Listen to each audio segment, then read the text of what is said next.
காய்கறியே இல்லாம இன்னைக்கு ஒரு சூப்பரான குழம்பு ரெசிபி தான் செய்ய போறோம். இன்னைக்கு நான் மொச்சக்கட்டை யூஸ் பண்ணிருக்கேன். நீங்க எந்த பயிர் வகை வேணாலும் யூஸ் பண்ணிக்கலாம். குக்கர்ல எண்ணெய், கடுகு, வெந்தயம், கூடவே ஒரு வெங்காயம், கருவேப்பிலை சேர்த்து நல்லா பொன்னிறமா வதக்கி எடுத்துக்கோங்க.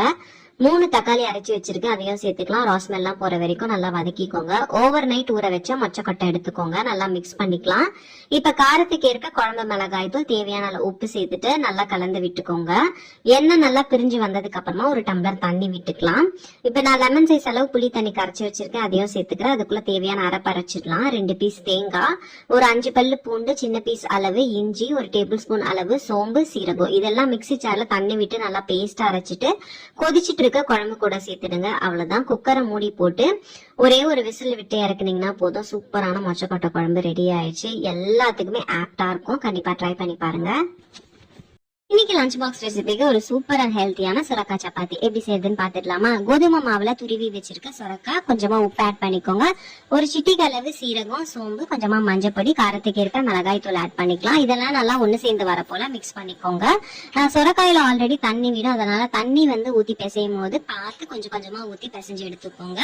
லாஸ்டா ஃபைனல் டச்சப்பா ஒரு டேபிள் ஸ்பூன் எண்ணெய் விட்டு மாவு ஒரு 10 நிமிஷம் ஊற வச்சிருங்க. 10 நிமிஷம் கழிச்சு நம்ம வழக்கமா எப்படி சப்பாத்திக்கு தேய்ப்போமோ அதே மாதிரி வீட் ஃப்ளோர் டஸ்ட் பண்ணிட்டு நல்லா தேய்ச்சி எடுத்துக்கோங்க. பயப்படவே வேண்டாம், தேய்க்கிறதுக்கு நல்லா சூப்பராகவே வரும். இப்ப பேனை நல்லா ஹீட் பண்ணிட்டு மீடியம் ஃப்ளேம்ல வச்சுட்டு சொரக்காய் வேகிறதுக்கு கொஞ்சம் டைம் கொடுங்க.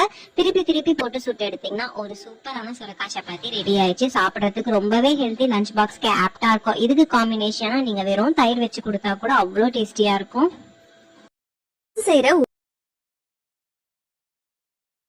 தயிர் சேமியா ட்ரை பண்ணி பாருங்க. சேமியானதும் குறைச்சி எடை போட்டுறாதீங்க, ஏன்னா டேஸ்ட் அட்டகாசமா இருக்கும். இதுக்கு ஒரு வெசல்ல 3 கப் தண்ணி சேர்த்து கொதி வரும்போது 1 கப் சேமியா, 1/2 ஸ்பூன் உப்பு சேர்த்து இதை ஒரு 3 நிமிஷத்துக்கு குக் பண்ணி இந்த மாதிரி வடிகட்டியில சேர்த்து தண்ணி எல்லாம் வடிஞ்சதும் அகலமான பாத்திரத்துல போட்டு ஆற வச்சிருங்க. ஆறனதும் இதுல 1 கப் தயிர், 1/2 கப் பால் சேர்த்து மிக்ஸ் பண்ணி வச்சுக்கோங்க. இன்னொரு பேன்ல 2 ஸ்பூன் எண்ணெய், 1/4 ஸ்பூன் கடுகு சீரகம், 1 ஸ்பூன் உளுந்து கடலை பருப்பு சேர்த்து வறுத்துக்கோங்க. பொடியா கட் பண்ண ஒரு பச்சை மிளகா, நீல வாக்குன நறுக்குன ஒரு துண்டு இஞ்சி சேர்த்து வதக்குங்க. 10 முந்திரி, 10 திராட்சை இதையும் சேர்த்து வறுத்துக்கோங்க. கூடவே கருவேப்பிலை சேர்த்து நல்லா வதக்கி விடுங்க. இது கொஞ்சம் ஆறுனதும் நம்ம ரெடி பண்ணி வச்சிருக்கிற தயிர்ல சேர்த்துக்கோங்க. ஒரு கைப்பிடி கொத்தமல்லி, கொஞ்சமா உப்பு சேர்த்து நல்லா மிக்ஸ் பண்ணி விடுங்க. அவ்வளவுதாங்க, சூப்பரான தயிர் சேமியா ரெடி. நீங்க அப்படியே சாப்பிடலாம், இல்லனா என்ன மாதிரி மாதுளை முத்துக்களை மேல தூவியும் சாப்பிடலாம். இனிப்பு, காரம், உப்பு, புளிப்புன்னு சூப்பரா இருக்கும் இந்த தயிர் சேமியா. கண்டிப்பா இந்த ரெசிபியை ட்ரை பண்ணுங்க. மறக்காம நம்ம பேஜையும் ஃபாலோ பண்ணிக்கோங்க. தேங்க்ஸ் ஃபார் வாட்சிங்.